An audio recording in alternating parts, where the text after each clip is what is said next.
The Minister of Defense, Christopher Musa, granted an interview on News Central Television. During that interview, he made two statements, that have generated a lot of public discussion. Those are the statements we are going to examine in this video. The first statement concerned retired Justice Kudirat reported comments about soldiers' welfare. The minister suggested that she instructed the military to remove meat from soldiers' meal so they could appear to be poorly treated. Hey, you will hear something today. We will look closely at the claim and discuss what exactly was said and what it could mean. The second statement is the one that caught my attention. When he was asked why the kidnapped school children from Oyo had not yet been rescued, the minister said that the kidnappers warned the military not to come close, threatening to kill the children if the security forces attempt to rescue. Huh? Wait, are you sure you are the Minister of Defense? It's alright. That raises important questions. Isn't it expected that kidnappers would make such threats? Criminals group holding hostage rarely invites security forces to rescue victims without resistance.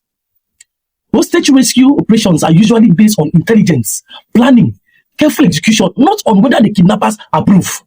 This is why many Nigerians are asking whether there are other factors making a rescue operation difficult. I believe the Nigerian military has significant capabilities. When rescue operations do not happen immediately, many people naturally wonder what operational intelligence or strategic challenges are preventing them. In this video, we will listen carefully to the minister's own words, separate the facts from opinions, analyze both statements one after another.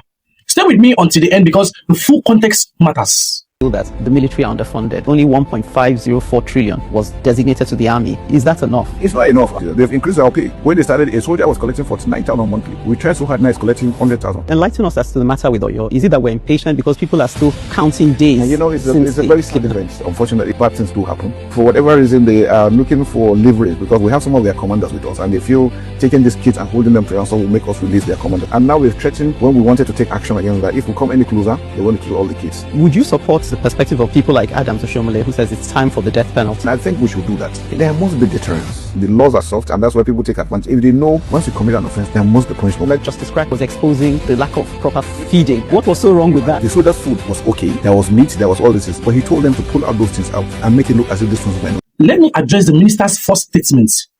With respect, I don't think that the explanation inspires confidence. If kidnappers threaten to kill hostages when security forces approach, that is unfortunately what every kidnapping gang is expected to do.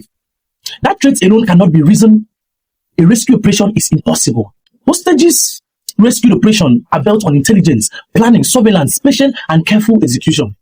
The Nigerian military has demonstrated capabilities in difficult operations before.